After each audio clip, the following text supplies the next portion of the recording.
Good morning. These are your Nassau Guardian highlights for Thursday, March 12th, 2026, brought to you by Your Daily Bahamas Headlines, especially for people on the go and those who are visually impaired. Leading the news today, Progressive Liberal Party Chairman Fred Mitchell says the country could be heading toward a general election within weeks as political campaigning intensifies across the Bahamas. Mitchell made the comments while urging supporters to remain energized as the governing party seeks a second term in office. He noted that both the PLP and the Free National Movement are preparing their candidates and organizing campaigns across the country. While the next election is not constitutionally due until September, speculation has grown that it could be called earlier as both parties ramp up their messaging and political activity.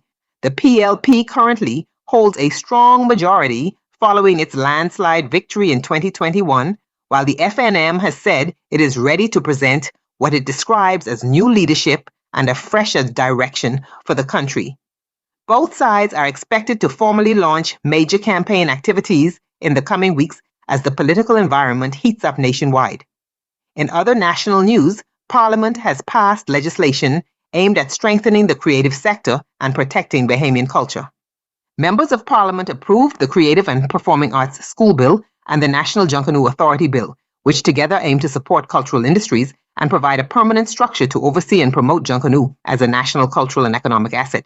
Government officials say the new authority will help professionalize the management of Junkanoo while protecting its heritage and expanding opportunities for Bahamian creatives.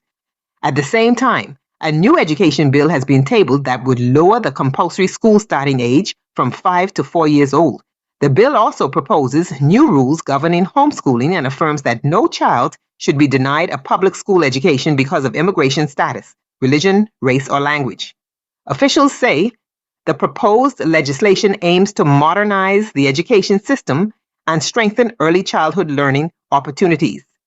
In national security news, the Royal Bahamas Defense Force has introduced a new high-speed interceptor vessel designed to combat smuggling, poaching, and illegal migration in Bahamian waters.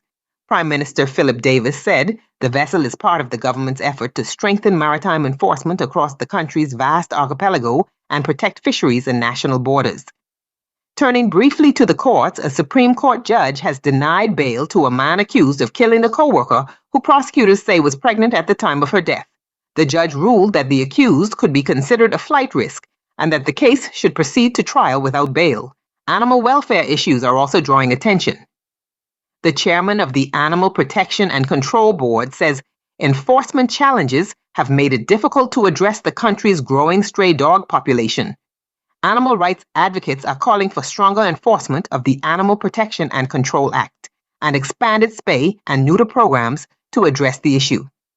In The Guardian's editorial today, the newspaper reflects on the ongoing political debate surrounding the Grand Bahama Port Authority. The editorial argues that the current governance structure of Freeport is likely to face significant changes regardless of which party wins the next election. Both the PLP and the FNM have indicated that the existing arrangement involving the Port Authority's ownership structure may no longer be sustainable, and that reforms to Freeport's governance could be on the horizon.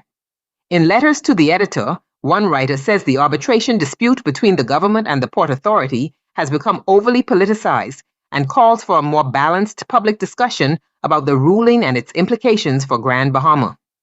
Another letter argues that both the government and the Port Authority must ultimately work together if the island is to overcome its economic challenges and move forward. And those are your Nassau Guardian highlights for this Thursday. For the full stories and many more, be sure to purchase a copy of today's Nassau Guardian or visit their website to read the complete edition and additional stories in today's paper. Remember, staying informed helps us better understand the issues shaping our nation. As the saying goes, knowledge is power, and informed citizens build stronger communities. Enjoy your day, be blessed, and be a blessing.